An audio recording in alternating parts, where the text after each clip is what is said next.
What's up, everyone? It's episode 57 of Pass the Aux. We promise you a very special episode today, and we are going to deliver. We have a special guest with us. We're still Sans Tyler because of band stuff, but we have a great substitute here with Kahata Shaeti. You might know her from Instagram as KHT_SHETTY. But yeah, how's it going? Hi, how are you? Happy to be here. Thank you for having me. Yeah, awesome. And so I will give a brief introduction to our guest. Kahata Shaeti does something that's called hobby horsing, which I knew very little of until I saw a reel on Facebook, I believe. It was Facebook or Instagram. But could you give the listeners a brief overview of what it is exactly? Yeah, so hobby horsing is something that came to us a couple of years ago. Actually, it was about a decade ago that it really came through, mostly because of the social media. But hobby horsing is basically imitating the horse riding, but without the real horse. So I call it athletics based on the real horse riding rules. This is basically what we do in hobby horsing, because there are different disciplines, just like in actual horse riding and equestrian sports. But we do that with stick horses instead of actual horses. So we do that with our own legs and our own body, so that we are the horse and the rider both. So is this something that you created? This is your creation? No, I actually, hobby horsing came to me. No, hobby horsing in itself is a couple of, I think, a couple of 100 years old when it comes to different cultures and stuff. At least in my country, it was called Lykonik. And it's a part of the Polish culture that on the different festivals, it was used as a children toy or a part of some cultural activities. But other than that, when it comes to the hobby horsing as a sports discipline, that it came through, all over the globe for the past decade, it just exploded in social media, and it became an actual global thing with the competitions and stuff. And it's been like that it's been evolving for around a decade. I think it originated in Finland, actually, so the Scandinavian countries. And the first Finnish championships were held, I believe, in 2013. So yeah, that's a couple of years ago, actually. But no, I'm not one of the, let's say, original members of the community, though I've been there for 9 years now. So I've seen it evolve. I really seen that evolve all around the world. And it's amazing how quickly it happens. I would not have guessed that. No, same here. That's where I'm really surprised that it's this old already. But I'm very curious, how did you wind up getting involved in it?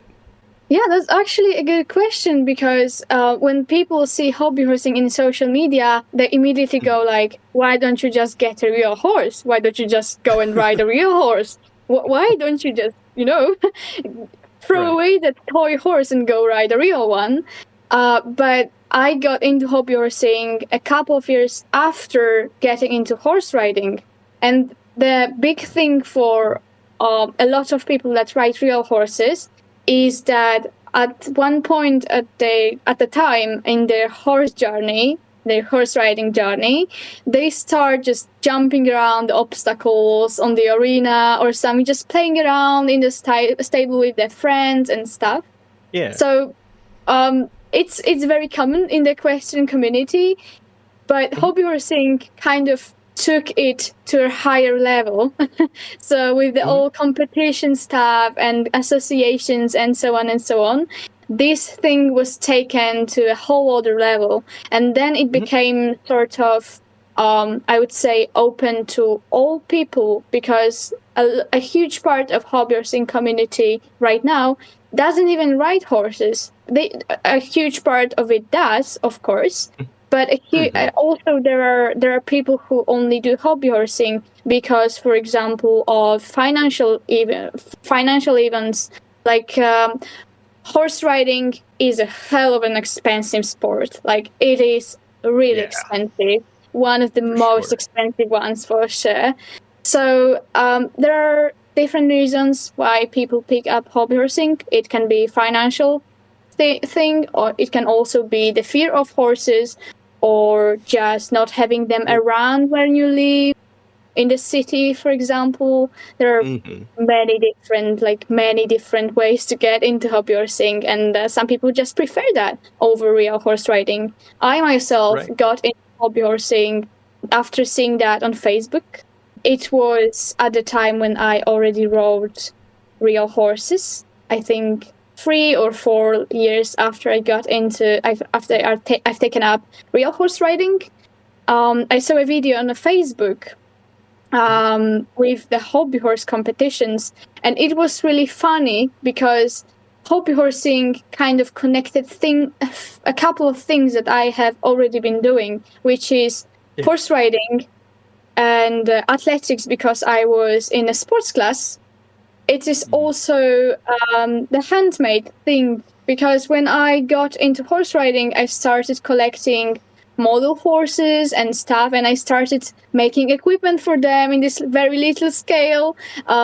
So hobby horsing, when I learned about it, it was like, wow. So this thing is like connecting all my hobbies into one. So yeah, it was immediately, I just picked it up and I was like, okay, that's my thing now. Just the stars aligned. The universe was telling you something. It was actually. And I think it was 2016 that I learned about hobby horsing. I picked horse riding in 2013. So 3 years later, I learned about hobby horsing. And I was really surprised that it's a thing. And at the time, it was already a thing with a couple of competition. I think it was only happening in Finland and Sweden, really, at the time. So it wasn't really that, it wasn't really that global yet. But yeah, I learned about it and I was like, immediately, okay, that's my thing now. So when you decided that you wanted to do that, was there like a local club to you, or did you kind of like start your own community, or like how was that process? Yeah, it's actually pretty funny when it comes to hobby horsing, because hobby horsing originated in social media when it comes to taking it globally. It's not something that was, one horse club somewhere in Finland just discovered it and was like, okay, we are doing this, we are spreading the information all over the country, so other horse clubs are picking it up. No, it wasn't like that. It was mostly, I think, after traveling to Finland for the past 2 years, because I was fortunate enough to have that opportunity to go there and compete as well.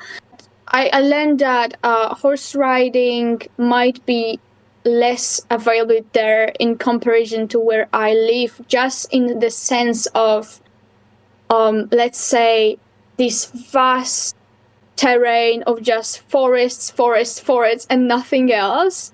So I think in my area, there is just more equestrian resorts, let's say, and stables that I can just go and ride horses. And I think when I spoke to my Finnish friends, they believe that horse riding is generally less available there, might be also more expensive. So it was kind of their way to find something that is connecting them to this possibility of riding a horse, but also taking it somewhere else, because it's not really connecting with an animal. It's just you and your legs. But it's a really creative sport and passion anyways. So yeah, I think it came from both the inability to be around real horses, as well as the creativity that is right now through the social media being like pushed forward more and more and more and more. So, the more we see on social media, sometimes the more inspired we get. So I think it's both the inability to be around real horses, or it can also be the ability to be around the horses. And then it came from, the horse just jumping around, the obstacles in the stable without the real horse, just on your own legs. I think it's a few communities connecting with one another, and then the people through social media from all around the world started to just pick it up, and it started evolving. And once it was picked up in several countries, and it just blown up, like completely blown up. And I'm really surprised how far we have gone so far, because it's been, there are sports that are much older and they are still smaller when it comes to the community. They're still very niche, and hobby horsing is still very young, and it will be a lot of time before it goes to the level of, for example, World Cup or something. But it's been evolving very fast. Yeah, I mean, I can believe that. Yeah. So like I said, I found you just by like scrolling through Facebook, and I saw one of your like, this is hobby horsing, and it was you and doing the jumps and stuff, and I was like, this is really interesting because I've never seen this before. Like, I think from our like Western perspective, I've seen toy horses before, but that's it. Like, I've never seen like the combination of the jumping with them and stuff. So that just brings up, like, how has social media been? Like, is it hard to kind of like manage that? Because I know like you do focus a lot. You're pretty active on Instagram and stuff. Yeah. So that's a very valid question, though. Social media, when you reach a certain level on social media, when it comes to the engagement and overall reach of the audience, at certain point, it's not manageable for one person to, review the comment section, to remove the hate, especially since hobby horsing gets a shit ton of it, like a ton of it. So every possible comment you can imagine being made on hobby horsing, I have seen. Like, I don't care anymore. I just get too much of it to care. It's been too long. I've seen too much of it. And if I cared, I think as a content creator yourself, you know that if you took these comments personally, you wouldn't be there. Right. Yeah. So a little backstory. Yeah. I'm in a band and I'm a vocalist, and I've had comments of like, this is the worst vocalist in the world. It's on the show. It's a very well-known fact about me that I'm the worst vocalist in the world. So no. Yeah, but like, we can't take it personally, because people online, they are anonymous, basically. They can say whatever they want, but if you meet them eyes to eyes, face to face, 99% of the cases, they won't speak out loud. They're like, they say these things because they can in the internet. They don't take any responsibility for the actions there, and they are basically, just anonymous. They can do anything they want, which is terrific when it comes to social media. But it's a part of being out there. I think it's this weight that you need to just live with if you take up content creation. So social media has been rough in any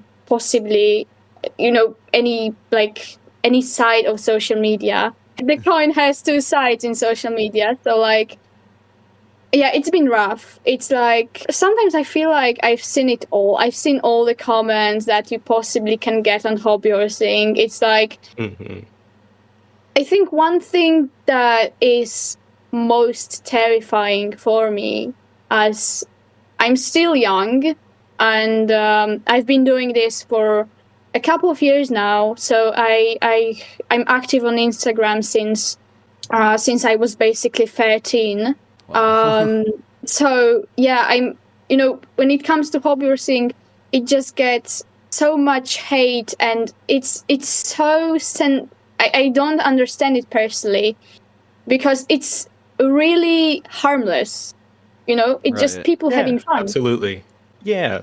Like, doesn't matter how many times you interact with different people, chances are you've interacted with somebody who's into like an odd sort of, whether it be sport or hobby or anything along those lines, and they're totally normal people. I mean, that's where I love Pokemon and the like card game. I get so many stares when they're like going to a weekend event to play with other friends. Like, yeah, this is, people may seem it's odd that I'm still playing video games at this age, but it's been a big part of my life. And I'm not going to let other people's opinions dissuade me from getting involved in it and trying to grow. Yeah, exactly.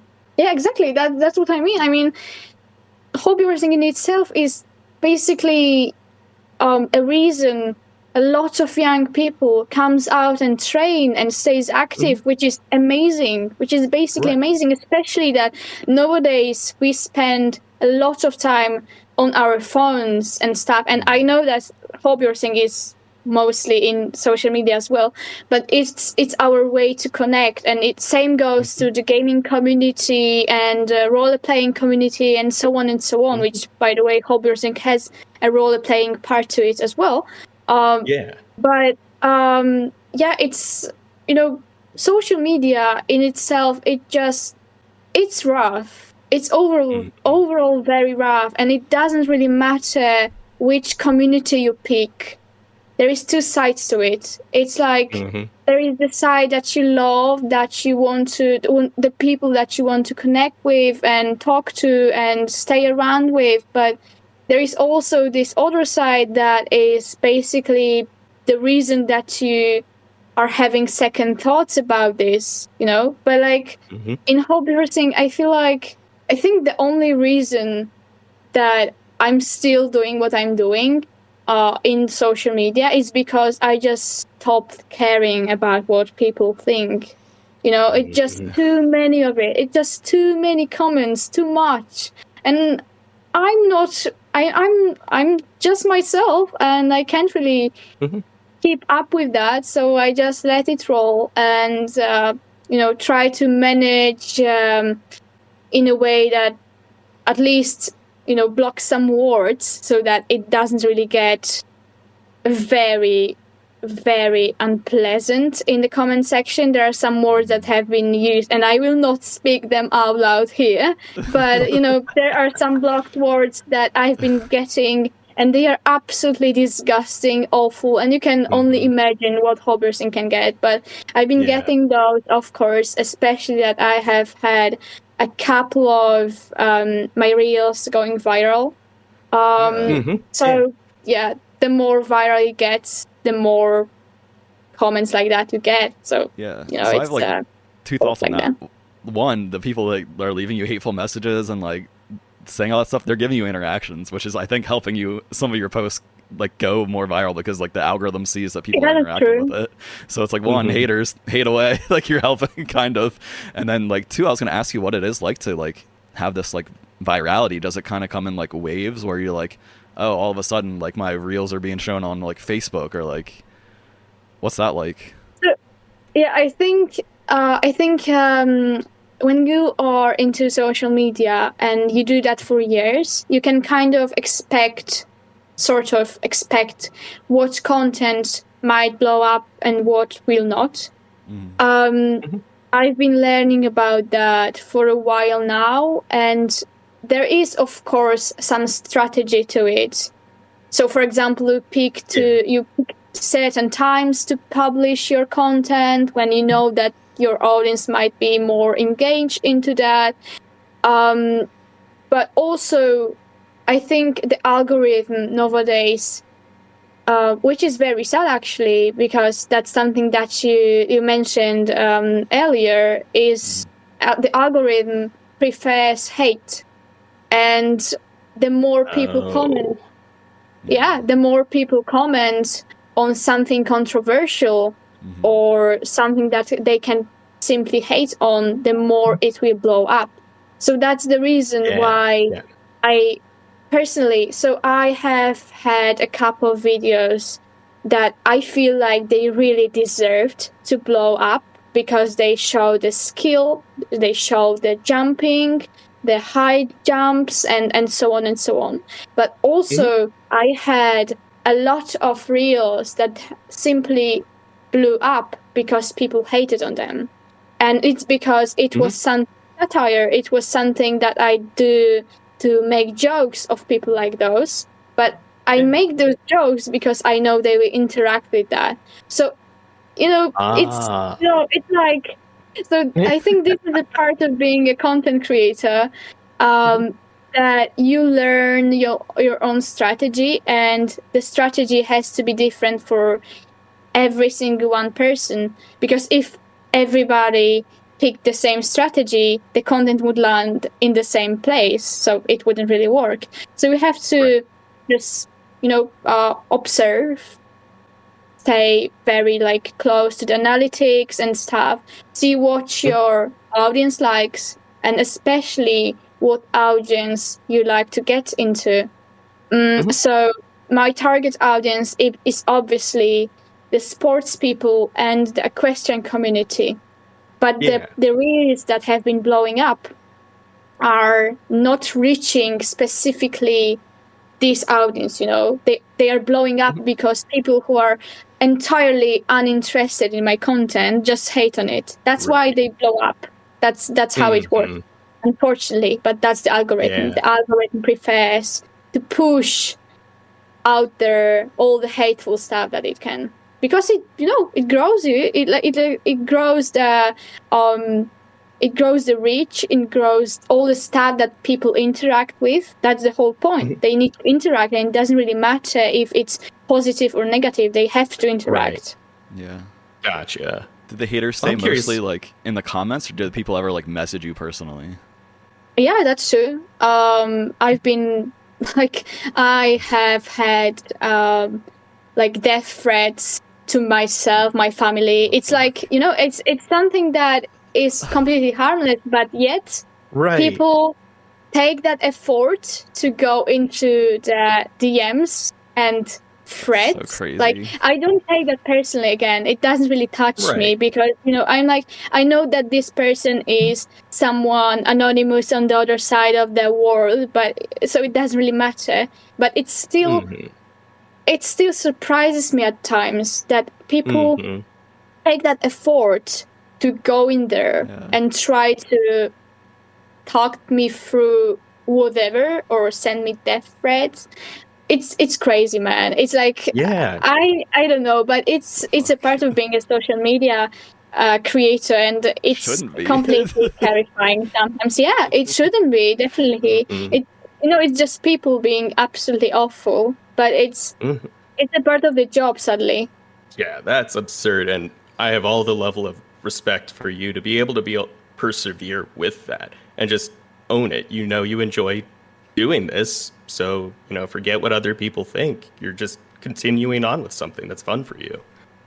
Thank you. I appreciate that. HoRsE was actually a huge part of my life when it comes to learning soft skills, mostly. It was the reason why I started getting more into not only social media, also the social media and stuff. It also taught me a lot, and it comes to the soft skills that I use in there and through HoRsE. So HoRsE is not just a sport to me, not just a sports discipline, but also something that allowed me to, for example, host events all the way through. So it comes with a lot of responsibilities, getting the sponsorships, getting the whole reservations, and then the whole organizational stuff. And I was able to do that. I was a teenager back then, and I was able to get my friends that I have met in HoRsE, and we were able to organize an international competition level. So it was something huge for us. And this community, this discipline, and all this stuff, it taught me a lot about life, which later on was how I got the job that I'm currently doing. So, it translates. Wow. It's something that I wouldn't have learned in a daily school. It's something that I had to do on my own, just experience on my own. And I think it's been amazing when it comes to how vast of how the variety of stuff that I have learned, other than just prancing around with a stick horse, because it's just how we jokingly call it. But other than that, it's been the whole variety of skills that I wouldn't have learned otherwise. Yeah, absolutely. Because I think a lot of people don't realize, no matter what kind of event it is, no matter what kind of like performance art, what music, concerts, the amount of organization that's needed to put on an event and have it go off smoothly. Absolutely. People have no idea. Absolutely. That's so true. And especially that in hobby horsing, it's mostly young people, like teenagers and young adults and kids. So the way the whole thing that they take it up upon themselves to host an event that other people from this community can go to and meet and compete. This is amazing. And I've been doing this for a couple of years now, so I've got some experience in this certain area. But when it came to organizing, because the first international edition of the event was hosted last year. It was the 4th edition of the event that happens yearly, annually, every single year, let's say. But it was the first international edition. We call it iReventing, and it's one of the biggest hobby horse competition in Poland. And it was the first international thing for us. And the whole idea of having people fly from abroad to compete on our event, it was crazy. And we got some literally these people that came to this event for us. They were hobby horsing stars, one of the best riders competing in hobby horsing, one of the original members of the community, the chair of the Finnish Hobby Horse Association, which for us, it was crazy. It was like having, these OGs come to us to compete at our event. And the most rewarding thing of all was having these people enjoy that with us and praising the event, and be willing to come this year to compete as well. So this is the most rewarding stuff, and this is something that I certainly wouldn't have learned had I only went to daily school without having this side hobby, let's say.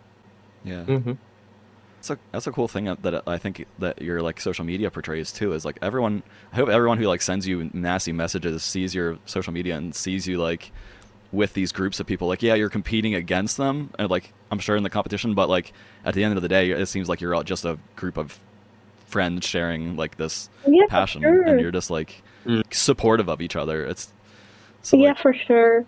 I don't know how people hate on that. It seems like you're doing. Yeah, I know. There is plenty of things in the internet that I'm I read the comment section and I'm how can even people find words to be so nasty about it? It's amazing. I think it's because of people are very quick to judge nowadays, especially that they are free to say whatever they want without having any consequences for that. So yeah, but it's pretty funny. It's also sad that we need to learn to ignore it to grow. But unfortunately, this is a part of the world that we live in. I think they're mad because most people probably can't jump more than a foot off the ground, me included. Yeah, they're quick to judge by the look, you know. It's because it does look silly. I mean, I know that it might look silly to many people. It's something that, yeah, it's still niche. It's very fresh. It's evolving, and I think there is this good thing about hobby horsing that I have also noticed, and it's that people are kind of getting used to it. In a way that it has been blowing up the social media for the past couple of years, especially the past year. And people are sort of getting used to the look of it, if that makes sense. Yeah, right. It's not something this surprising anymore. It's like when I say hobby horse, most people will know what's going on. It's like they do not know the depth of the discipline or the sport in itself. But when I say hobby horse, they instantly go like, okay, a stick horse. So they know what's going on. So they know that the hobby horse is the stick horse, and the hobby horsing is this weird discipline where people take the stick horses and prance around. So I think it's something that, because of how it's been blowing up and how viral it's been getting for the past, let's say, 2 years, because I think that the most viral it's been like 2 years.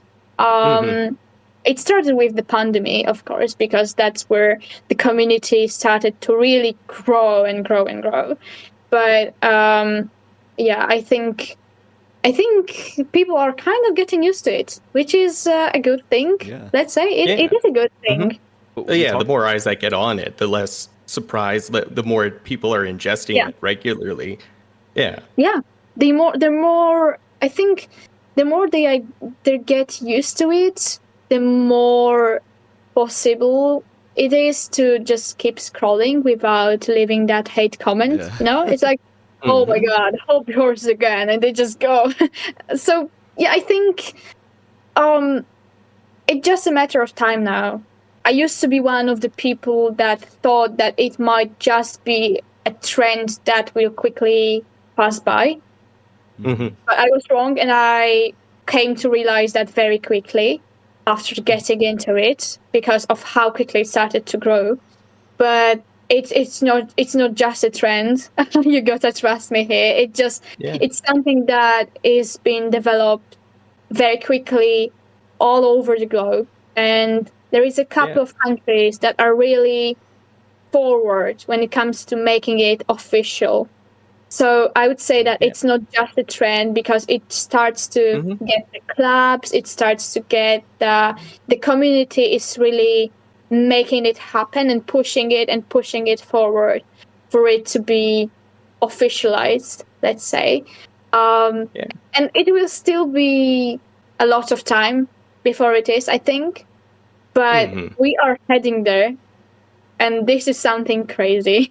Yeah, it's exciting. Well, when you guys were just getting involved in it, about how many people would you say were gathering, and about how frequently did you guys meet up? Yeah, so a funny thing is, because I got to know about it through social media. So I saw a video on Facebook, then I headed to YouTube, and there were some videos from HoRsE camps and stuff from Finland. That it's already been happening there for a while, let's say 2-3 years at that point. So I think at that point in time, it might have been a community of around, I don't know, 2,000 people, 3,000 people, like globally. Yeah. Wow. But it wasn't yet that known. So I would say that the only community that was really like known for hobby horsing was the Finnish one.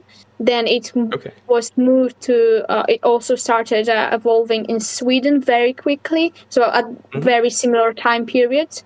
So yeah, I think it started in Finland, then also Sweden got involved. That's from what I remember when I started.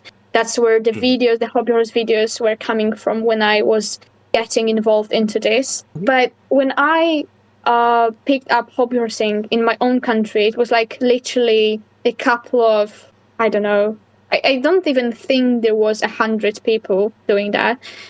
It was just a small Facebook group, and we were all very young. So the first competition in Poland, the hobby horse competition that I have been to, and it was also the first, let's say, official hobby horse only event in my country. It was 7 people, and it was in 2018. So yeah, it's crazy if we compare to what it looks like now. And it was the first event. Then a year later, there were happening the hobby horse events. They were happening like all over the country somewhere. So there was, I think, 2019 was that one year that there was literally a hobby horse competition every single month somewhere. It was amazing how quickly it was picked up. And I think, then the pandemic came, and after the pandemic, the community grew bigger because people were locked down in their homes, and hobby horsing again was, fed on social media, let's say. So after the pandemic, after the lockdown, we basically just reunited, and the competition stuff, it just grew bigger and bigger since then. Now we have, for example, 100 or 200 competitors per event, which is crazy. Wow. Yeah, that's wild. So, like, speaking of the competition and stuff, can you, like, walk us through? I'm trying to picture it. Like, I guess my question is, like, are there different events? Like, are there different, like, are there different jump styles? Like, are there different? And then, like, how is it judged? Like, and how do you, like, kind of determine, like, who's a judge or, like... Yeah, I see. So hobby horse competition works very similarly to what we have in equestrian competition. So, for example, we have show jumping, we have dressage. Dressage is what to people outside of the equestrian community looks particularly funny, because they don't see the tough part in it. Because when people see the jumps, they're like, okay, so they are jumping. There might be some athleticism to it. But when they see dressage is basically like a dance. So the easier it looks like, the more difficult it is to stay balanced, and generally it requires a lot of balance, strength, and mobility, and all this stuff. So people from outside of the community, they don't really see the athleticism in it. But when they see the jumps, so when it comes to jumping, so for example, we have a couple of different methods to judge show jumping, and they obviously come from real horse competition. We have style evaluation. Style evaluation is again mostly about the balance, the how easy it looks like, and because we also have the lead legs. So you can counter with your left lead, and you can counter with your right lead, just like real horses, since we imitate the real horse movement. So style is basically about making it look easy and smooth, and so on and so on, and a flowy, something like that. Then we have the more exciting classes, which are timing and penalty points, and this is most common because kids, they prefer the adrenaline rush that they have through that timing classes. So you gotta be the fastest, and you gotta be the run has to be clean, which is without dropping paws and stuff. Okay, all right. What are the level of athleticism? Like, what all is involved in that? Because clearly, like the jumping, then you were also saying like the footwork. Like, how intense does it get for you guys? Yeah. So we have right now the classes vary. The jumping classes vary from, let's say, that the lower jumps for the little kids, they are mostly like 30 centimeters, so not much. But the highest classes go to 1 meter 10 or even 1 meter 20 sometimes. At the Finnish Championships, which is one of the biggest HoRsE events in the world, it's the biggest class is up to 1 meter 10. So usually it's been picked up, and that height that is mostly practiced at the highest level courses, it's 1 meter to 1 meter 10. So it's basically similar to what it is in the Olympic track and field runs. So that's the height. It's very similar, except we also have the HoRsE, which is a double, like you have a double poles and the space in between. So we have to jump actually much higher to go through both the poles. And it's also picked up from real horse competition, like the look of the obstacles and stuff. Obviously, what's different to track and field is that we don't really go straight in a straight line, so we don't go as fast as possible in a straight line. But instead, the courses are very, there are lots of sharp turns and stuff. So it's not really that easy. And, when it comes to like athletic preparation, it should basically look like an athletic preparation of an actual athlete for track and field, because it requires just as much athleticism as any track and field other discipline. Oh, yeah, for sure. From what I've seen, that's where, like, as much people want to, like, think down on it or anything, they're totally missing out on the fact that this is an athletic sport. Like, me going and playing with my niece, who's 5 years old with a lot of energy, I get gassed in like 60 seconds. I don't think people realize how much is involved with those kind of things. Yeah, I mean, people are missing out on the athletic part because they are so focused on the hobby horse. They're so fixated on the stick horse that they don't see anything outside of it. They're like, this looks stupid. This is stupid. And they don't see the athletic part. They don't see the effort that goes into competing here. So, yeah, it's, again, it's about judging. Just judging too quickly. But usually, I actually had, this is a funny story because this is somebody that approached me during one of my latest trainings. So face-to-face conversation. I was jumping with my friend on the arena, and we were approached by a couple of people that were actually preparing an event that was happening simultaneously in the school. It was a weekend, so they were working on, some organizational stuff, but they just approached us at one point, and they were like, wow, this is high. Like, this is high. This looks difficult. It doesn't look like this on a phone. We saw some videos, and it doesn't look that height on those videos. So they just stayed there for a while to watch us jump, and they were like, okay, yeah, that doesn't look easy. So yeah, it's they people often miss out on the athletic part just because it might look silly. Well, I'm sure your guys' cardio, like endurance, is great, and like balance. I'm sure there's a ton of balance that comes with it. Yeah, there is for sure that is required. You also mentioned like different jump techniques and stuff. So obviously there are different jump techniques. Everyone, let's say, practices their own.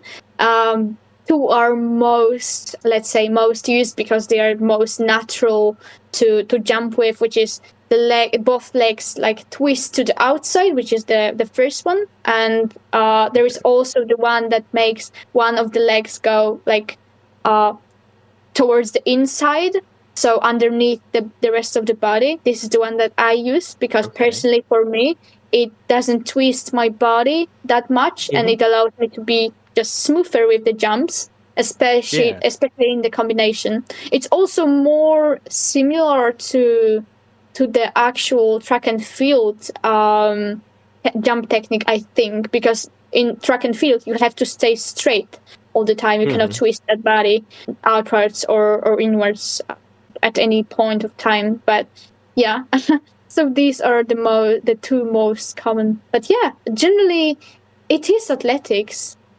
Again, this is basically athletics, just based on the horse riding rules. And we pick up all these various courses and disciplines from the horse world because it's what makes it different and interesting, that there is just plenty of combinations.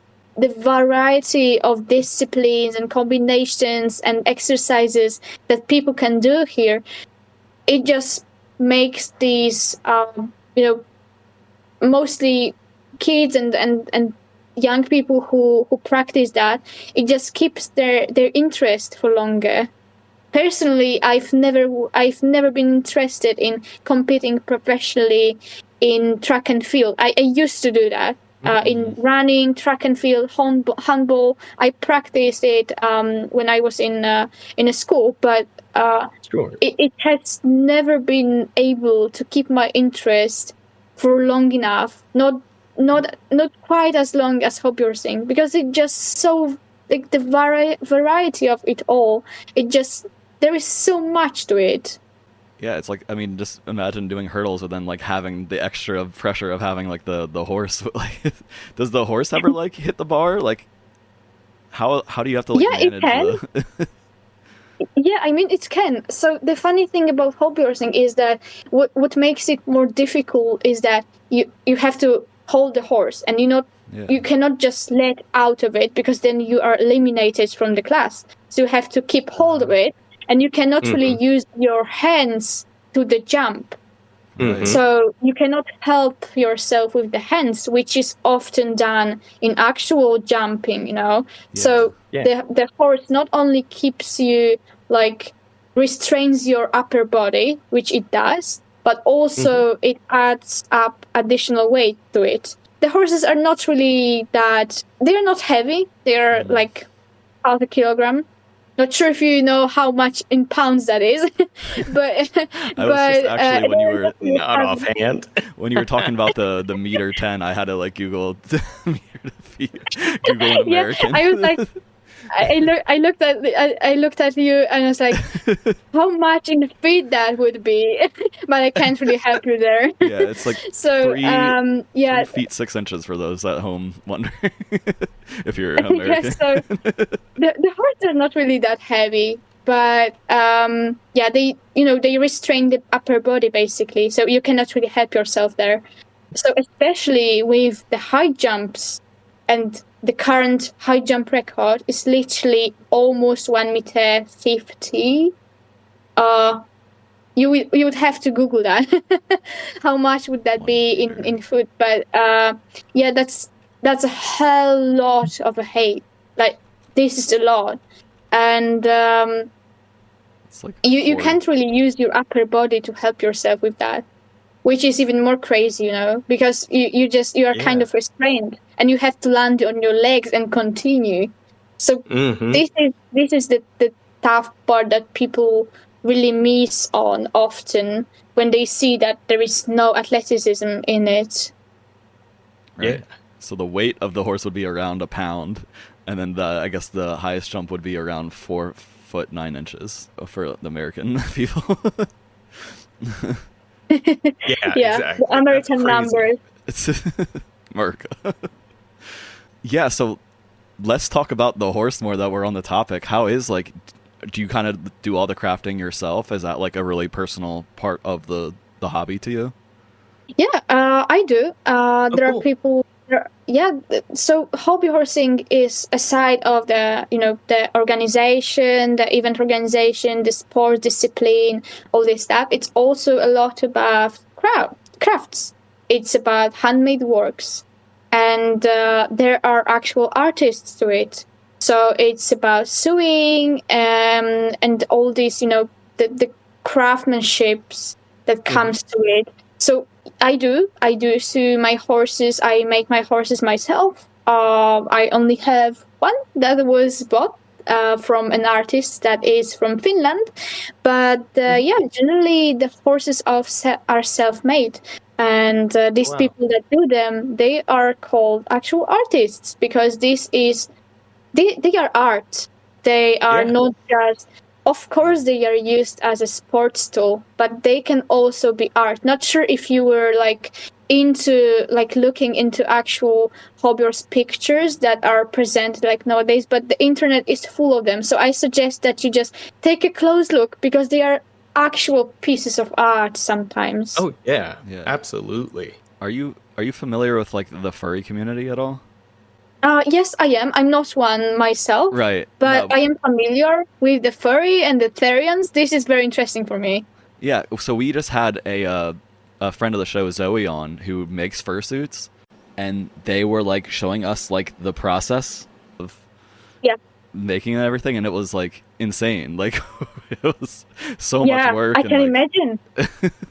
So I can imagine. People often laugh about the furry community, that these people often work some very like well-paid jobs, because people are like, so for example, you have engineers and stuff, and it's obviously it's something very positive, because there are just different genres and completely different people just come together to do something like this, and this is something that is common for them, a part of something that is close to their heart, that allows them to express their creativity in a way. But fursuits, I heard fursuits are very expensive, but again, they are pieces of art. Right, exactly.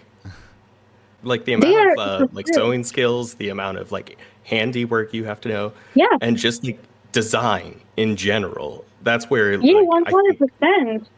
It's so cool. 100%. Just like I think the fursuits and overall the role-playing community, people who make their own costumes, it's amazing. It's also a part of craftsmanship and a huge creative part to it. This is just awesome to me. Yeah. It's so much work. I was gonna ask, are there like specifications to like the horse size, or like do they have to like look semi-realistic, or can you like go crazy with it? So I think when it comes to the look itself, there aren't really any restrictions, as from what I heard. However, in our association, so in Poland right now, we have a restriction that a horse that you want to compete with has to be at least 30 centimeters long from the like the whole fabric part of the horse, let's say, without the stick. The stick is like a separate part. But the fabric part, the actual horse head part, has to be 30 centimeters long at least, which is A4 paper sheet size, to be like something like that. It's just to ensure that it is fair for all competitors to compete at the same level, especially that we have had people in the past that, for example, came in with a very small horse, and they wanted to compete in the same class as people who, let's say, came up with a normal size hobby horse.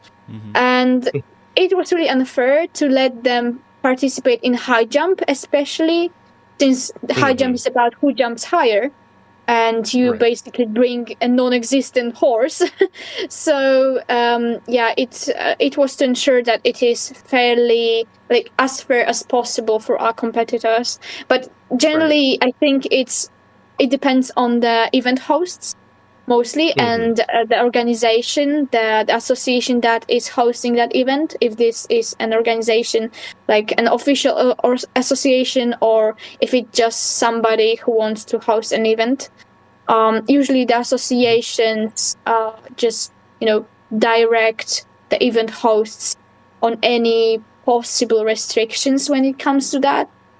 So in our case, that would be 30 centimeters. But outside of this country and outside of, let's say, in Finland, I think when I was participating last year, there weren't any size restrictions set in place. And I'm not sure if they are able to, let's say, stop the competitor mid-round and say, hey, this horse is too small. I'm not sure if they can do that, but from what I recall, they didn't have that rule set in stone, let's say, so it wasn't written anywhere. That's interesting. Now, how often are you kind of getting involved with the events at this time? Like, is it a monthly thing for you, or like how frequently do they occur? Yeah, so when it comes to competing, it just when the chance arises, I'm pretty busy, right? Like nowadays, so it's not really often, especially since I work 9 to 5. So let's say I compete like 2-3 times a year at bigger events usually.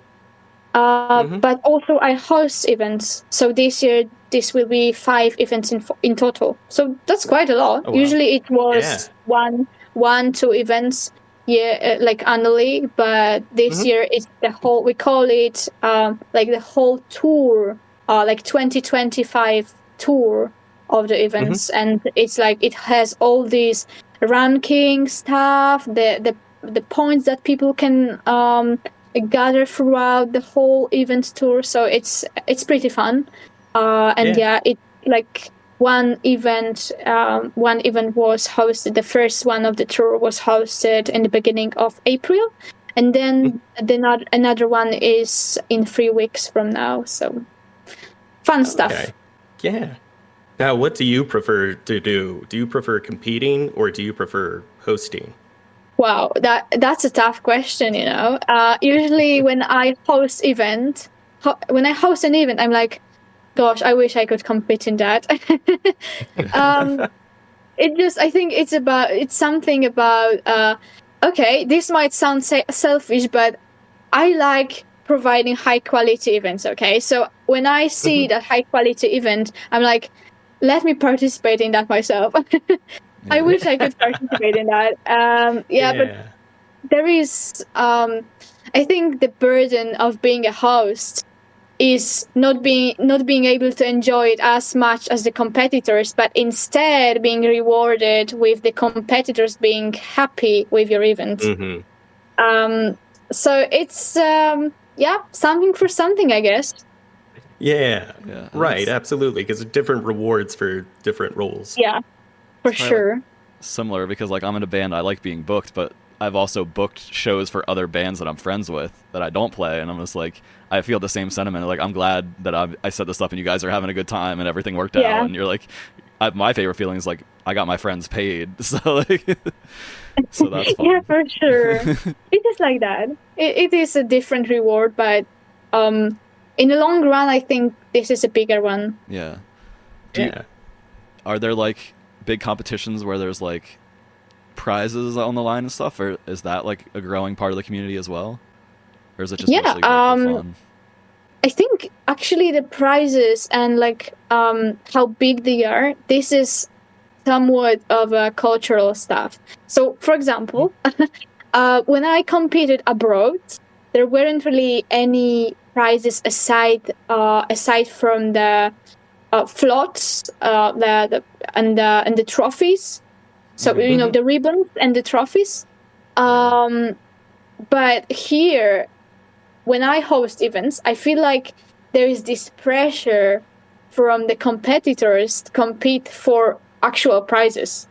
And it's not a good thing, really, when it comes to being a host, because you know that something more is being expected from you, and you are you fear to somewhat disappoint the competitors with the quality of the prizes and so on and so on. So I have never heard of competing for money, let's say. I think it's too niche yet to compete for actual like money, but we have had competitions that present the prizes, for example, the obstacles. We have I've been cooperating with a very, very fun like hobby horse jumps obstacles company.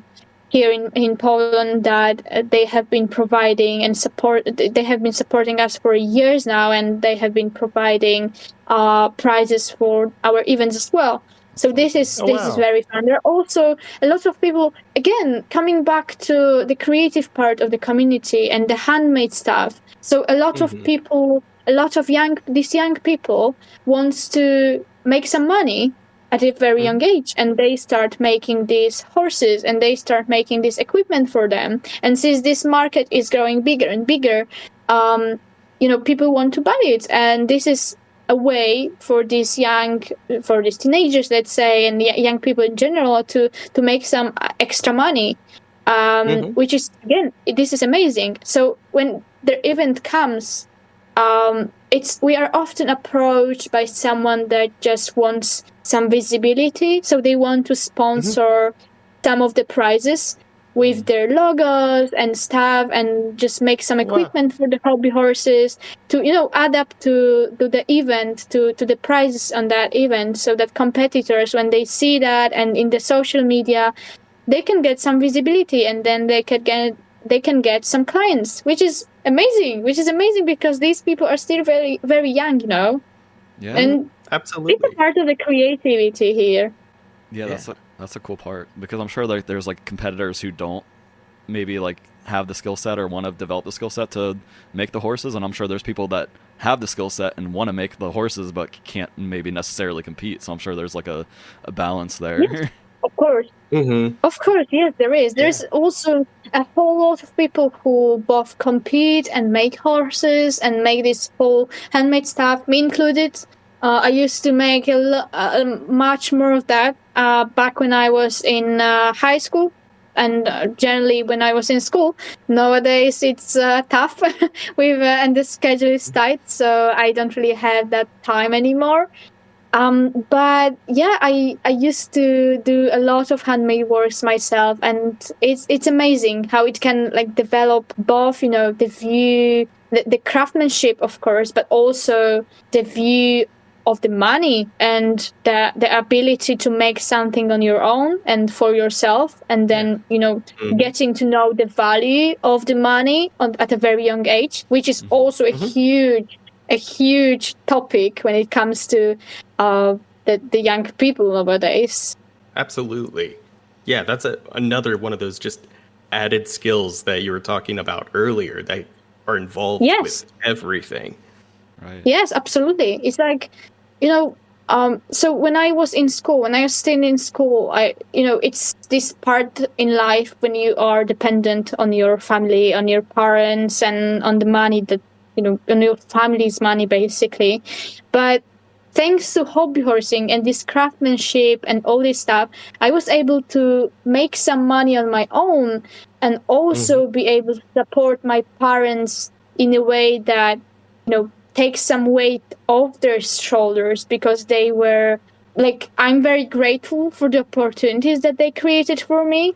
With both hobby horsing and real horse riding. And real horse riding, again, this is a very expensive sport. This is like, there is no end to it, literally. So I will always be grateful for that. And I'm just really happy that thanks to hobby horsing, I was able to just, help them with, take some weight off their shoulders, let's say, because, the expenses were like terrific at times.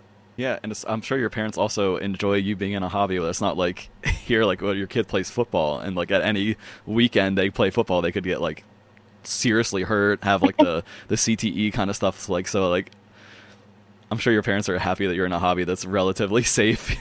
Like. Yes, yeah. I mean, relatively safe when it comes to hobby horsing, maybe, but definitely not safe when it comes to horse riding. So I think it evens up. Yeah, right. Yeah. So yeah, but yeah, they have always been supportive of my crazy ideas, and they have never really held me down, if that makes sense. So that's awesome. Yeah, one of these decisions, let's say, was that they trusted me with homeschooling in high school, because homeschooling was something that I thought of as a way to be able to continue like supporting my hobbies with. And since I had horse riding and hobby horsing, I knew that these are very time consuming, and I wouldn't be able to do that with, my, let's say, personality and these hobbies put together into a daily school. So I went to, I switched to homeschooling after sports class, because until then I was in a sports school and sports class, playing handball, by the way.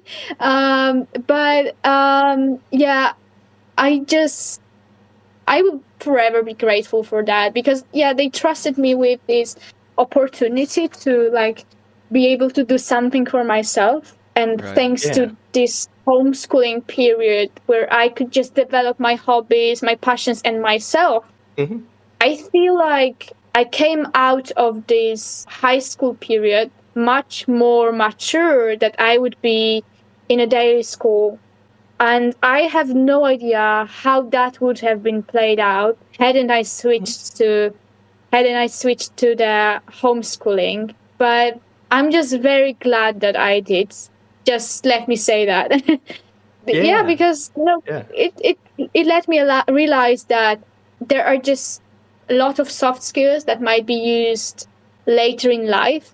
It let me develop them, and I think it's all these things considered let me kind of be myself and make myself into the person that I am today. Yeah, that's awesome. Absolutely. Yeah. I think this is gonna be like more of a cultural question, but did you say sports school?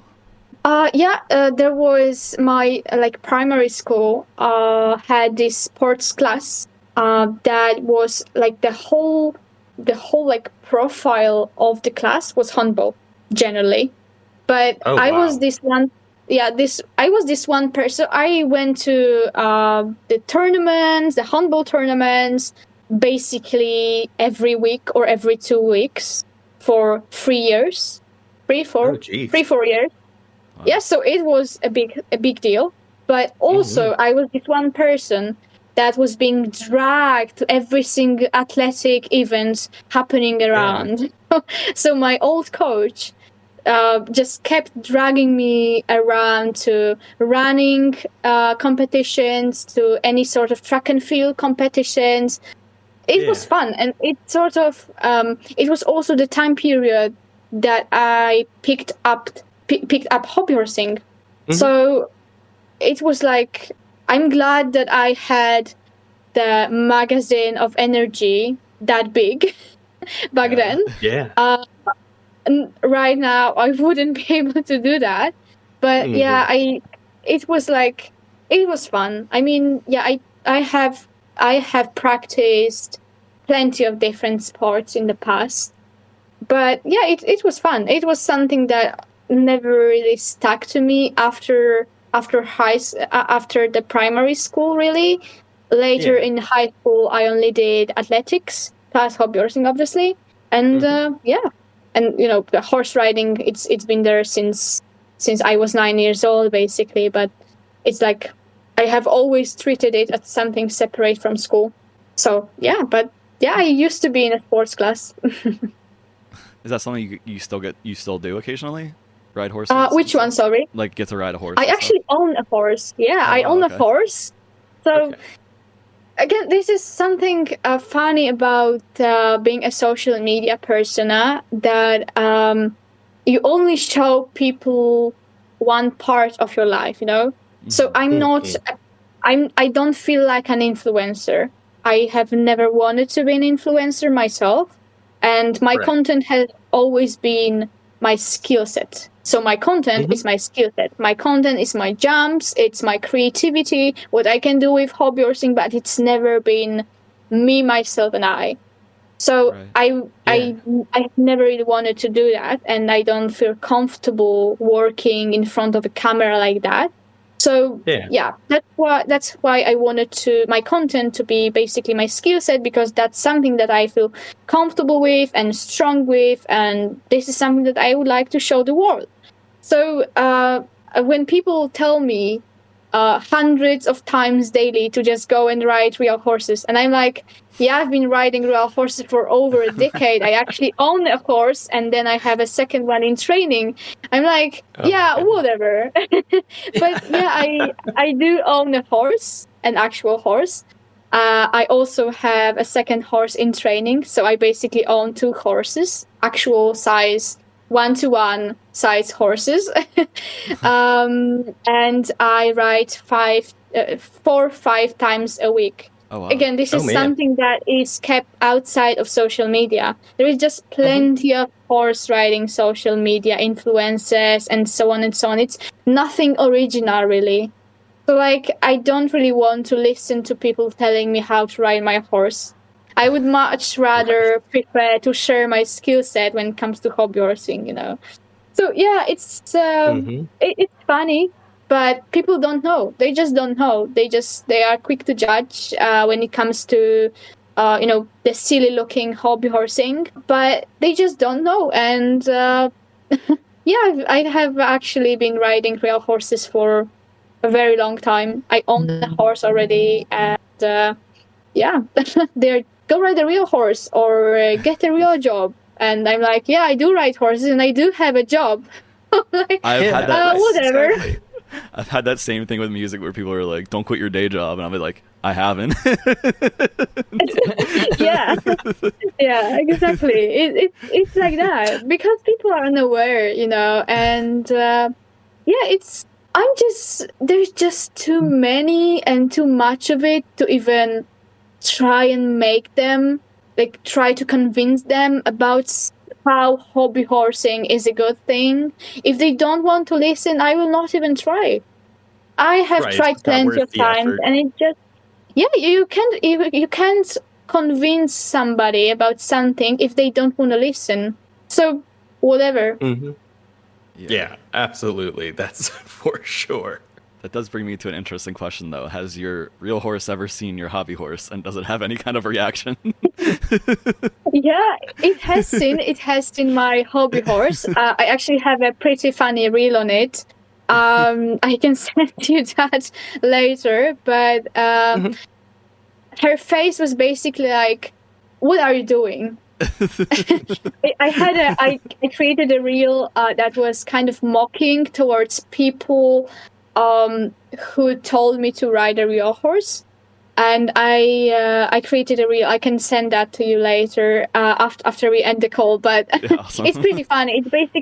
It's basically my horse's reaction to me prancing around on my hobby horse, and my friend asking what am I doing.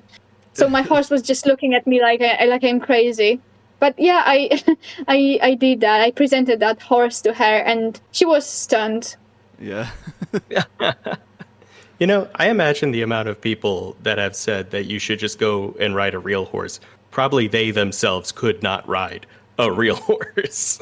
Yeah. Yeah. You know, one of the most common comments that I get is either it's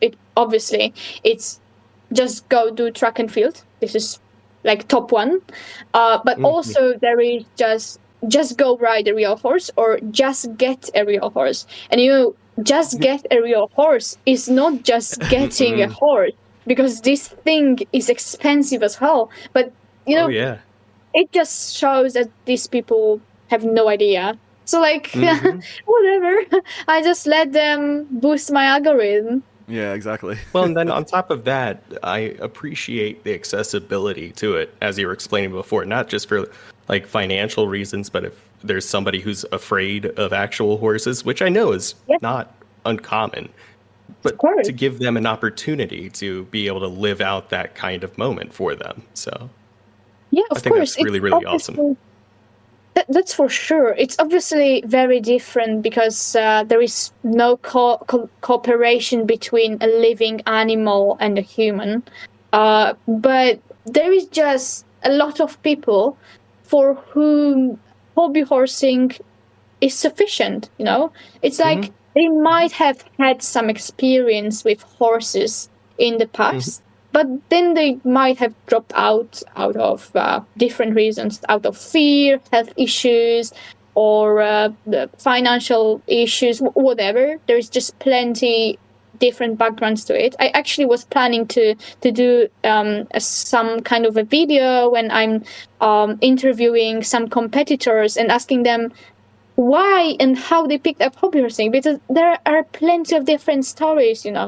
Some people might have not been able to do that because there are no stables where they live, or they have been moving out and in and out so much, and their family situation wasn't stable enough to be able to pick up horse riding. And horse riding is generally not only expensive, but it's just terribly time consuming, and it requires a lot of sacrifice, not only from the young people doing it and the responsibility behind young people doing it, but also from the parents that want to provide that to these children. And it's so for example, I have heard of people who were unable to continue horse riding because their parents were simply too scared for them. It's there are just plenty of different stories to it, but I think it's very inspiring listening to different point of views and people on how they started and why they are doing that the way they are doing. There are still obviously a lot of people who are doing both at the same time, so me included. I do both horse riding and hobby horsing. But so for some people, hobby horsing is just sufficient. They don't feel the need to ride real horses as well, or they drop out for any reason. I mean, I know that it's extremely expensive, so it is cool that it's accessible, and I think that also helps people at a younger age get into it because they can afford it, or something that they can do with their friends instead of being like, I think a lot of people that I know that rode horses, especially that were younger, it was kind of like a privileged thing because their parents were wealthy and stuff, and they couldn't do it with their friends because their friends might not have the same means and stuff. So it's cooler that you can get into that with your normal friends and stuff then. That's this is one of the most understandable reasons, and it's mostly financial. Horse riding is generally just expensive. It's there is no other way to describe it. It's just very expensive. And back in the day, so for example, when you listen to these people who just tell you, just go get a real horse. Back in my day, you could just go to the stable, talk to the owner, help in the stable, and they will let you ride the horse.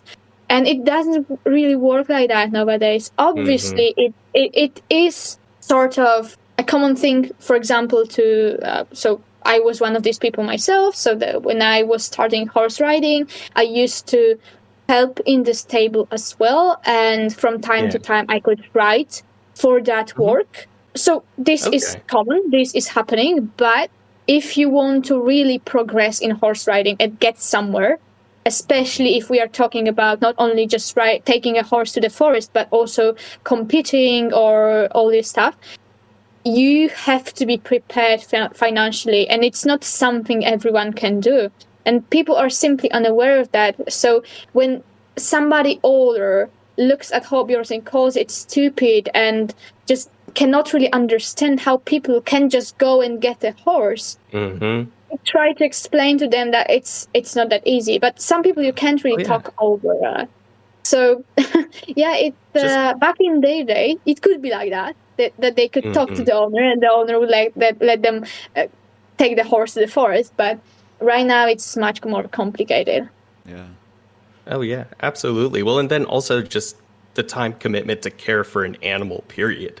It's not just financial, it's also your effort. Obviously, yes, for sure. So for example, sorry. There's also people who live in cities, and it's like, what are you talking about? Just go to the stables.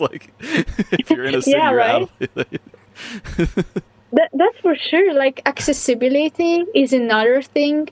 So, for example, where my horse lives, I don't have my horse next to my house, unfortunately. So I have to drive over half an hour to get there. So this is a lot. If we take under the consideration that I go there 4 or 5 times a week.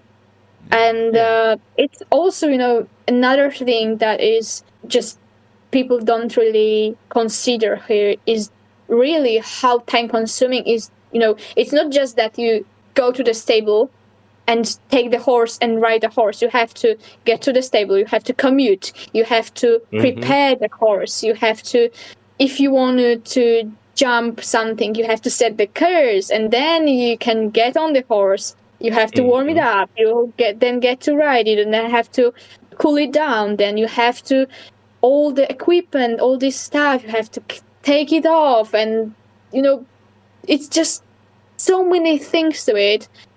And it's not that simple that they can just comment, okay, just throw away the stupid stick horse and get a real one. So it's not just finances, it's just the responsibility behind having a couple of 100 pounds animal, and the vet bills. My God, this is something that is. So the vet bills is something that every horse owner is scared, deadly scared of, because the vet comes, they check the horse, they do something, and they can tell you to, okay, so that will be a couple of 100, and you cannot do anything about it.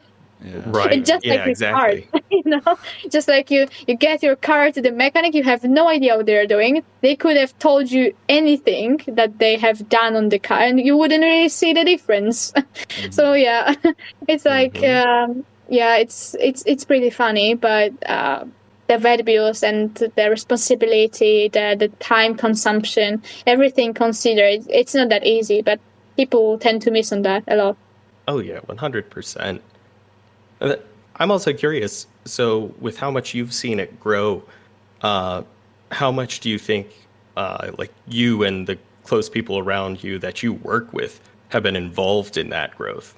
Oh yeah, do you mean my friends and family, or just the community on its own? The community, kind of the community in its own. So currently I own the second biggest HoRsE account on Instagram in the world. Oh, wow.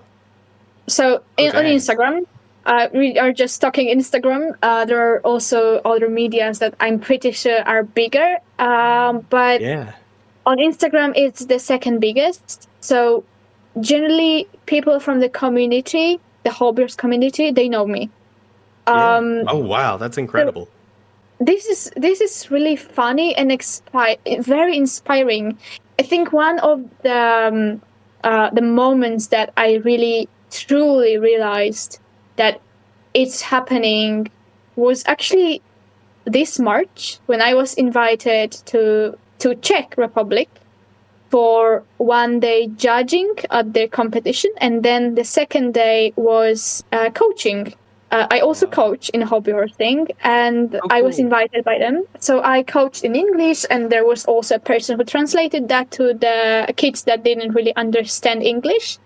Like the whole like professionally organized thing, like a really big deal. And during this one weekend, I have never ever in my life signed so many things and taken so many photos with people that never ever in my life I have done more than within this one weekend. And it felt blessing. It was amazing because they just kept telling me that they are very inspired, and they thanked me for my content a lot, and that it helped them through their rough time in hobby horsing, and it just keeps them motivated. It's amazing. It's amazing to hear this from people who are also a part of this community. So it's blessing. It's a real blast, and I'm really grateful for moments like that. So I would say that the community really, like, my account has been playing a good part of the community when it comes to the growth in hobby horsing, like show jumping part. So there have been lots of people who told me that it just kept them motivated and inspired to continue to jump and jump higher and higher. So I think it's playing its part. Not sure how big, but I do know that generally from the community, the people from the community know me. Well, that's incredible. And I think it's awesome that like you've been able to kind of help lead the charge in growing something so near and dear to you. I'm really grateful for like the opportunity to be an inspiration to somebody, especially if these are young people that I have been there. You know, when I was starting hobbyhorsing, I have been there, and I kind of know what they are feeling with this difficulty to be accepted by their closest people, even in how in what they are doing. And I've been there. I have got the comments that they might be getting. So there is a way for them to connect with me, you know, in a way that I will understand what they're going through. Yeah, and absolutely. and I might help them, you know, go through that as well.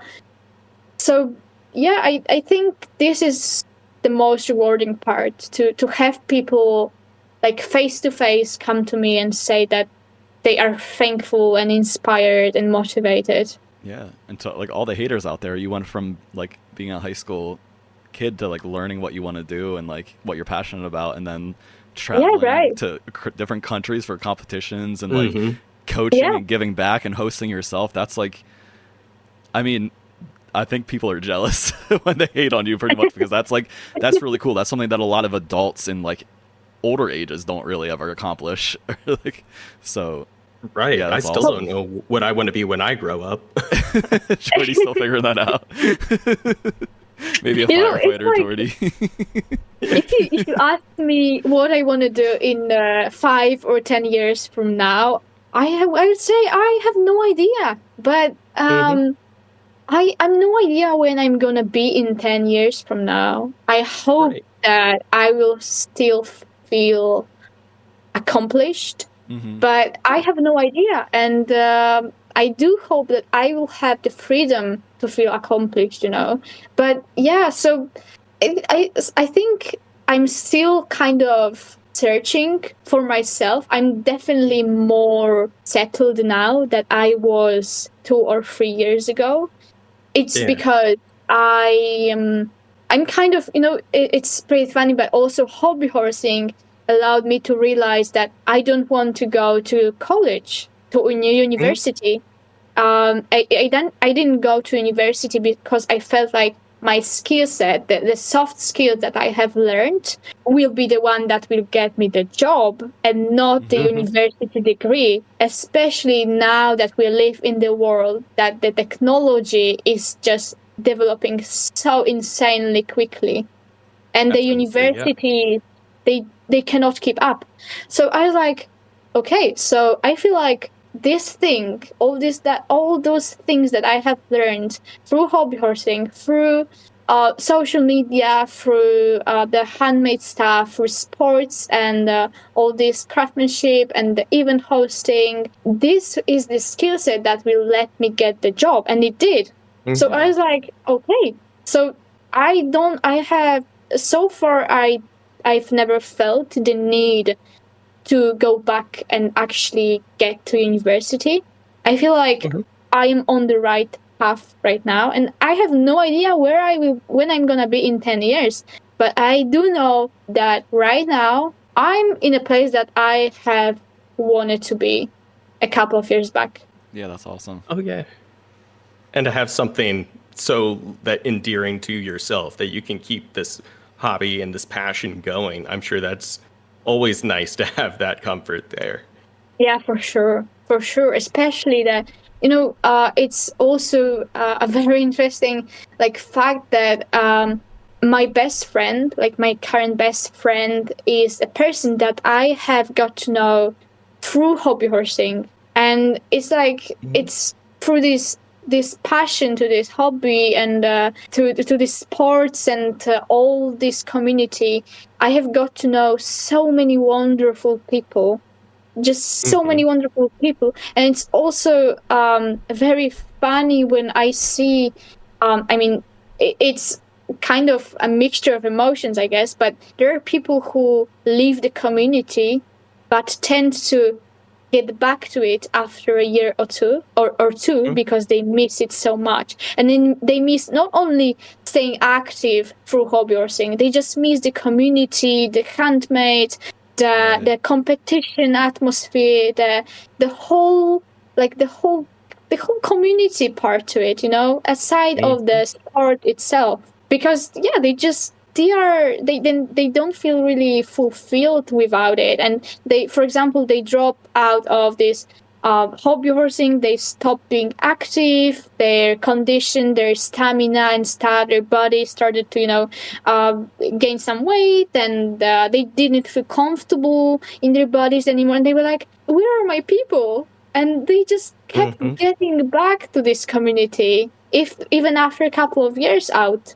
So this is amazing. This is something that I feel really makes this community special, that these people really connect, and they connect about many things, not only jumping on stick horses, They connect when it comes to the events, the social media, the organization, judging, competition, and it just so much to it. Just the handmade stuff, artists, and I feel like this is something very special, and it's very dear to me. Yeah, and it's also nice when you're already heading to a gathering with other people that at least have one thing in common with you.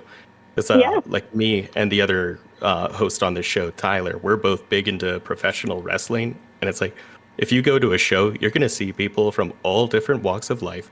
But I know I got one thing to talk to them about. Yeah, exactly. That's also partially the reason, because when people hear about homeschooling, they instantly go, okay, don't you feel alone then? Mm-hmm. But I have never felt alone, because I had horse riding friends, and I had hobby horsing with this big community surrounding me, and I have always had people that I can connect, that I am connecting with through my passions, which I think is much more important than the people than the group of people that I might have been connected with because I'm thrown into a class with them. Mm-hmm. Right. And it's exactly. I'm not speaking bad about being thrown into a class with random people. No. It's like, it's a part of life. It's you're being thrown into different sorts of communities and different groups of people, and you need to learn how to navigate within that. But the friends that you're making, usually the closest friends, will be the ones that you have something in common with to begin with. Yeah. Yes, 100%. I think it all goes back to I'm sure this is it's you're kind of living the dream if you're able to do what you love for a profession. Because I know you mentioned having a 9-to-5, but I think with the trajectory of how you're saying the hobby's growing and stuff, it seems like you'll be able to do it full time, hopefully, in the future, where you don't have to I don't know if your job's related to the hobby at all, or something that you're just doing just to support yourself, but it seems like you'll be able to do what you love and support yourself doing it, and that's awesome. Actually, this is this is a good topic as well, because I work in marketing. So this is sort of connected to what I am doing. True. Especially since the events and social media and stuff. But I have never really wanted to make hobby horsing my full-time job, because I know this might be surprising. There are people who make hobby horsing they actual full-time job through, for example, handmade works or associations and event hosting. But I've never really wanted to turn hobby horsing into my full-time job, because I know that if I made my hobby a job, it probably would have stopped being a hobby, Feel like a job. And it's I do admire people who are able to work the dream job and work full-time job on their passion. I do admire people who do that, but I have never, until so far, I have never felt the need, or like I've never really wanted to turn any of my like passions into a full-time job, just because I would say that with my personality, it would have stopped being a hobby. So it's kind of a loophole here, because because of that, my schedule is incredibly tight, and it means that if I'm doing a full-time job, I work 9 to 5. I also have 2 horses basically that I need to commute to for half an hour every time, one side. And then I have a HoRsE association and the social media. And then I also should train and host events. Then that is a lot. So I'm like, it's there is this very thin line between staying motivated and burning out. And I have never really ever felt burnt out yet.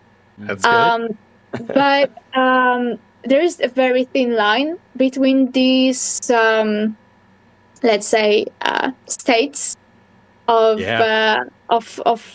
having, your job and your passions and something, and it just basically it's you are not burnt out until you are so tired that you just can't rest, and you feel like every single one of these things is your responsibility. So I guess that until I rest enough, I'm fine. But I never really felt that I've never wanted to turn my job in my passion into my job. So we will see how that goes in the future. So again, I have no idea where I'm gonna be in 10 years from now.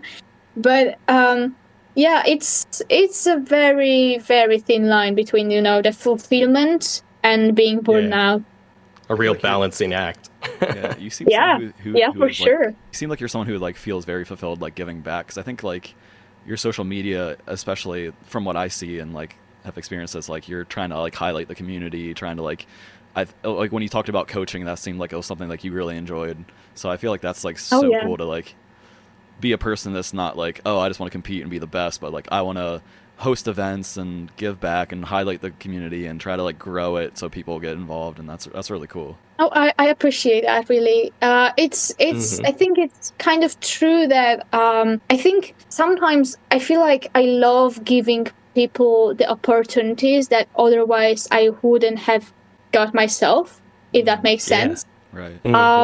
It's so my friend and I, we were the first people to host HoRsE events sort of professionally in our country. So we were the ones that wanted to really set in stone some sets of rules that were supposed to be followed, and the patterns that should be followed on the competitions, on how it what it's supposed to be look like, and all this the pattern on how we want the HoRsE events in our country to be hosted. That's where the idea of creating the association came from. But generally, I feel like I love coaching. I love giving these people the opportunity to have to learn something about this hobby that I have got the opportunity to learn myself on my own mistakes. Yeah. And about coaching, a big thing about coaching is that it's basic athletics, but it's based on the horse riding rules. There is really not many people who can coach that while acknowledging that it's not just making a jump, it's not just holding the reins, but it's the whole biomechanic part to being an athlete and actually jumping like an actual athlete, and the whole track and field part that it's included in it. And in track and field, you have actual professional coaches. And this, aside from the rules on how to compete, this is no different. So, for example, I myself have been cooperating with, I have personal trainings like in a gym, because I felt like I felt the need to improve my body and prepare it for hobby horsing. Hobby horsing in itself is very, the strain that is put on the legs and the body is very, very high. So I felt the need to prepare my body with like an actual gym, with an actual coach. And then in hobby horsing, the coaching is mostly restricted to, let's say, people who might have an idea about horses, but have no idea about athletics. Right. So they don't really tell these kids to correct something aside from the whole like horse riding look it's included in it. But they have no idea about the technical part that it's supposed to be there, because it's basically athletics. We are doing athletics while holding the stick horse. We are not riding the stick horse while doing the athletics. If that makes sense. Yep. But it's basically athletics. So it should have actual athletic coaches. But there is just too little people that can do that. And I just try to raise awareness within my own community based on my own mistakes from the past that I did, that might have costed me some, injuries or anything, basically. But these are mostly young people and kids, and they are simply unaware. So they are unaware that they have to, how can they warm up not to injure themselves? How are they supposed to train? And how, so for example, how they are not supposed to jump on an asphalt, because that is basically, you can imagine what happens to the knees. Right, absolutely. But it's just trying to raise the awareness based on my own experiences. So that's it. It reminds me I've been doing vocals for a long time, but after I recently took vocal lessons for a couple years, and then the way that I saw and consume people singing is so much different. When you actually do it, you're before I was just hearing and just oh, it's all about that. But now when I look at someone who I think is a really good singer, I'm looking at their mouth and listening for vowel shapes. So I'm sure it's when we watch a reel of hobby horsing, we see the jumps, but I'm sure you're seeing a whole different so many different things. Yeah. And you realize that we're just completely lost on us. It's sometimes it's crazy, especially that some of these jumps, they are literally reaching the height of the neck of somebody that is jumping. So it's it can be crazy. It's the high jumping, the hobby horse competition. It's getting insane. It's reaching insane levels. So it's but it's funny. It's really funny how quickly it's developing, and there is a true athleticism to it. Yeah, for sure. So we don't want to eat up too much of your time. I know you said you said it's a holiday weekend for you. So we're so grateful for you coming on and sharing your hobby and explaining to us all this stuff. It's been an awesome time. Thank you. I'm really happy to share my story. And I wish you all the best then. Yeah, so before you leave, since we started as a music podcast, we kind of end each episode. We have a playlist and we add a song. So would you like to add a song to the playlist? Any kind of artist that you've been listening to, or do you like to listen to music while you do hobby horsing? We can tie the two together. Or So I'm actually a huge, not sure if you know Supernatural, but the movie series. But there is this song that is associated with this series, and it's called "Carry On My Wayward Son." Yes. I love that one. I love this one and the cover that was made by Neoni, I think.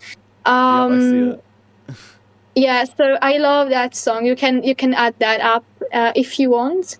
Awesome. Yeah, I'm gonna play. Definitely. I'm gonna play a clip for the listeners. You won't hear it, unfortunately, but the people will in the episode.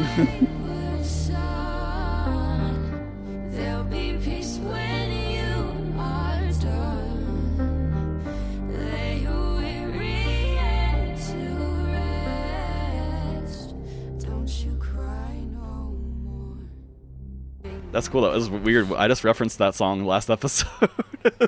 Oh yeah, yes you did. Really? Yeah. Seriously? That's funny. Yeah. Yeah, Tyler was on tour last episode, and I was like, we carry on the Wayward Son without him. Wow. Yeah, that's a good one though. Yeah. It makes me really like. Yeah. it used to make me cry. Mm-hmm. Jordy, do you watch that show? I feel like that's something you would watch. Yeah, I'm not completely through it, but I'm on like season 10 right now. So yeah, I respect it. Season 10, not episode 10? Yeah, there's like 15 altogether or something. Oh my god. Oh yeah, it's 15. It's Wow. good. It's good. Yeah. I think you will like it. When I All right, no yep. spoilers, no spoilers alert, no spoilers. Yes. When I finished the series, I cried, and then so I was really down for like 2 days, and the longer that I thought about the ending, the more I liked it. And then I watched some interviews with the cast and stuff, and they had the very same reaction. So yeah, I think you'll get to love it. Awesome. All right, I'm looking forward to it. I don't know, Jordy doesn't like sad stuff. Apparently Arcane, Yeah, I don't know if you've seen that's Arcane, true. but Arcane was too sad for Jordy. Yeah, it's sad. It's very I sad. haven't watched it yet. Okay. If you like being sad, it's a good one. I heard really good stuff about Arcane though. I'm not really into any sort of like I don't really know much about the genre of Arcane, and I've never really watched it before. I'm also not sure if it's related to any anime. Is it? Like the style is kind of anime-esque, but it's its own. It's like actually based off League of Legends. I don't know if you're familiar with the video game. So I heard, never played of it. Never played myself, but I have heard. So, yeah, but I'm not really like I've never been into the genre, but I was hearing a lot of good stuff about Arcane and like how diligent was, the creation of the show and the artists and stuff. And I was like, this is something that I love, like the commitment of the people that have worked on it. So I feel like, yeah, I will probably get to watch it someday. Awesome. It's a good tie-in though. If you want to, like, if you ever have someone who needs to like get tougher skin by hearing people be toxic, League of Legends is a good place that you could get a lot of toxic comments and build up that tolerance I heard. I'm currently, I'm also watching The Last of Us, and I have never played the game, but the amount of hate that it's going towards the creators of the series, it's insane. And it's unreasonable for me. And I'm like, what is happening there? Yeah, it's so frustrating. Yeah, but I from my perspective as a person who have never played the game, and luckily enough, I was able to live through the moment on the series. Are you watching the Last of Us right now? I'm not. Okay, so okay, so I was able to experience the shock on the watching the series because I have never played the game and I didn't know how the story is gonna unfold. Oh, true. Yeah. So I was able to experience that, and then I get to the comment section and people are complaining all the time, and I'm like, why are you complaining? This is a good show. Yeah. But yeah, it's a part of social media again. It's a part of life, and the hate is there all the time, and it's terrible, and it's not manageable. It's just too much.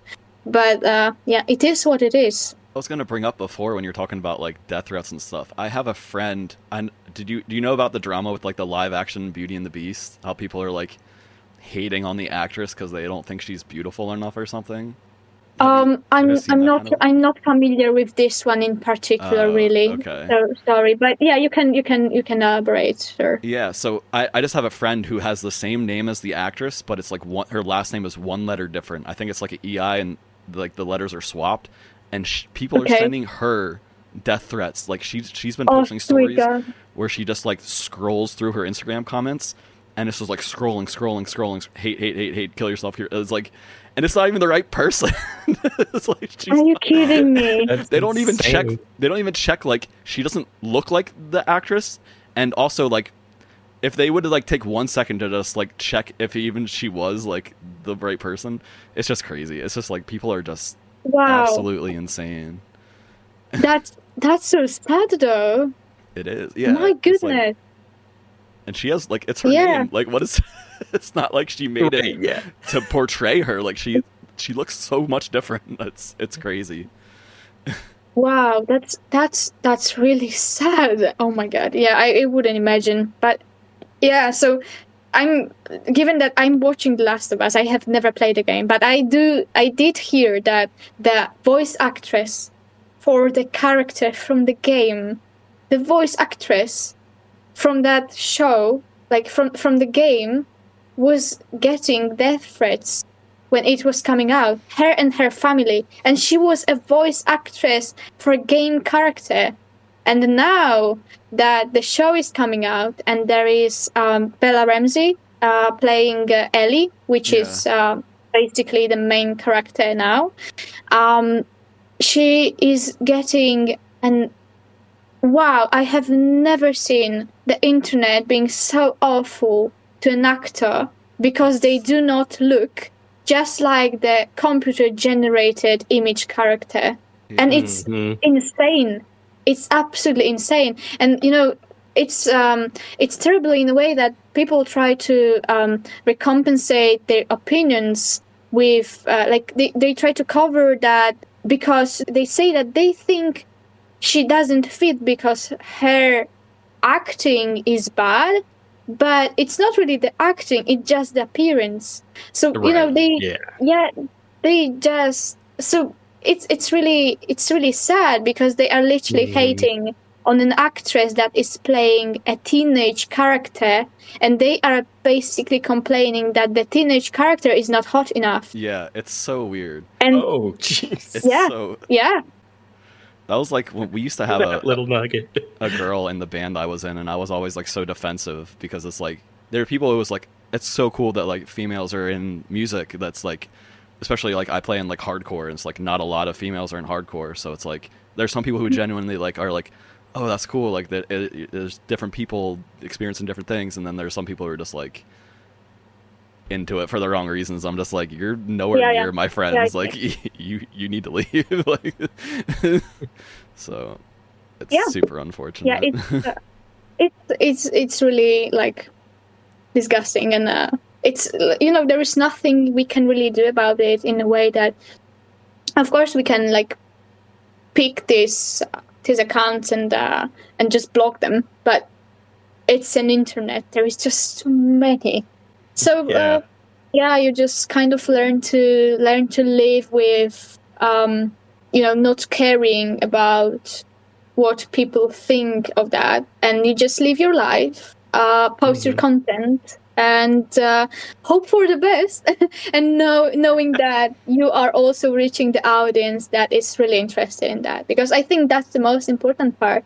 You know, anytime a reel blows up, anytime it goes viral, it not only reaches people for wrong reasons, like you mentioned it very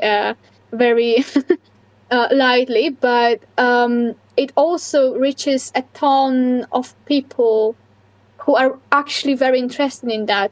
Right. So yeah, obviously, anytime a reel blows up on my account as well, it's you know, there is a lot of comments that are negative, but there is also a lot of new comments that are positive. So you know, it's two sides to that again. Yeah, definitely. Because especially with like music, I was just like, we had our song uploaded on another page, so we didn't have like control over the comments, but they took down all the negative ones, and I was like, leave them up. Like, I kind of wanted people to see the hate and to like have that like people like will see it. Like I think sometimes people see the hate on like your pages and stuff, and will be like, these people are disgusting. And sometimes like those people just need to be called out and shown like that there's bad people in the like the general community or like the general area. There's also, you know, I noticed that it also, so in my community, it happens a lot that when there is a negative comment, there are also people who try to defend. So they actually engage with these haters, as I call them, and they might try to. I don't really do that myself anymore. It just senseless. It's time consuming, and it doesn't make sense for me to try and convince people if they don't want to be convinced. But there are people who actually try to go and defend hobby horsing a lot, and it's mostly the community members, obviously, but there's also people who are completely out of the hobby horsing community. They are just somewhere in the world, and if they see a comment that, okay, so there is no athleticism, this is not athletic, these are not athletes, and so on and so on, which also happens a lot, they are just, bro, but this is literally track and field, just looking silly. You know, but there are people who are trying to really defend that, and I respect that. I appreciate that a lot, especially since, you know, it also boosts my algorithm. But if you compare, you know, with normal reels, it's like with the reels that are not really blowing up, so they are reaching my, let's say, target audience. Let's just say target audience, we call it. They are getting some very positive, I get some positive feedback on them, but the more it blows up, the more people from outside of the target audience it reaches. So naturally, the comments will be very mixed. Yeah, but it's a part of social media. Yeah, right. It's the good with the bad. yeah, it is for sure. It's the price we pay as social. As content media creators. Absolutely. Well, hey, thank you so much for spending time with us. That's awesome. If you ever want to come back on, we'd love to have you back on. We can talk more about like pop culture and like stuff like that. Because I didn't know you were like. You seem so busy. I didn't know, like, you watch 15 seasons of a show. How do you fit that in with all that you do? Yeah, actually, that's a very good question. So I watched Supernatural for, I think, a couple of months. I finished it last month before I started a new project, actually. So that was a good thing. But yeah, I used to watch that somewhat in the background, or I also used to watch that in the stable while you're tucking up my horse. Let's not talk about it. When I had less busy days at work, I used to have that play like next screen. But I did love the show. I also spent a lot of nights watching it. But yeah, 327 episodes. That's some One Piece stuff, George. That's a lot. But I love it. I got a ways to go. I don't regret any single minute spent on it. Yeah, it's awesome. Yeah, so hopefully in the future, maybe if you have time to come back, we'd love to have you back and talk. Now that we have done the whole episode on like the hobby, we'd love to get to know more about you and stuff. So that'd be fun. Yeah. So again, if you have some ideas, you can always drop them via email or something, and I will see what I can do. Okay, cool. I will see. Yeah, awesome. Well, hey, thank you so much. Awesome. Yeah, thanks, It was really nice meeting you. Thank you. I had a lot of fun, and I do hope to talk to you in the future. Yeah. Awesome. Yeah, sounds good. Thanks. Thank you. Yeah. Thank you. Bye. All right. See ya. See ya. That was so awesome. That was such a good interview. Like, when people were like questioning, like, what are you going to talk about? I was like, what are we not going to talk about? There's so much to unpack here. I held myself back from so many questions because I was just like, there's so much to learn, and I didn't like, she's so cool. She's like, I can't emphasize enough how cool it is to like give back and like be someone who can not only just establish yourself for your own personal reasons, but to like, it really seems like her passion is to like grow this community. And that's what I wish I could do in music that I haven't been able to do, is like make this community. And like, that's why that was going to be big for you. Just because the fact that it grew organically. Yeah. So, and like super young, like just, it's so cool that she's able to just to have that drive to know what you want to do in high school and be like, okay, mom and dad, listen up. Yeah. Big brain here. I'm going to do homeschool. I'm going to pursue this thing that I love. I'm going to like do it on all fronts. I'm going to do the social media. I'm going to build a community. Like, I'm going to start my own events. I'm going to fly or like travel to other countries to compete and stuff. That's like an insane level of foresight. Well, yeah, and I think that's the biggest thing, because there's so many idea people. Like, I can be a big idea person, but execution is significantly more difficult. And that's why, you know, maybe there's things I could have helped grow that I didn't, because I didn't feel like it, essentially. But then when you have people that are already good at it that can then expand it, you know, it only helps the cause. So it's like you want to get as many people doing the same exact thing. And clearly she's been working with enough people with that same drive and motivation to keep it going and keep on getting it bigger and bigger. Yeah. So anyway, I forgot. I was going to ask her to do her shout outs, but I will definitely post her stuff in the comments. I believe her Instagram is kind of like, I don't want to speak for her, but maybe like the biggest thing she would want to push, and that's KHT_SHETTY. So definitely follow her. Like, her content's really good. Like, I can tell that now that she said that she works in marketing, it makes total sense, because her reels are really well put together. And it is such a skill to be able to work social media like that and understand the logistics behind it. Yeah, so that's awesome. Do we want to end out with finish the playlist? I'm going to do my pick real quick because I have it up already, because I don't want to forget how to type it in. The artist is Panomimi, M-I, and the song is Garnado. Here's a clip of that.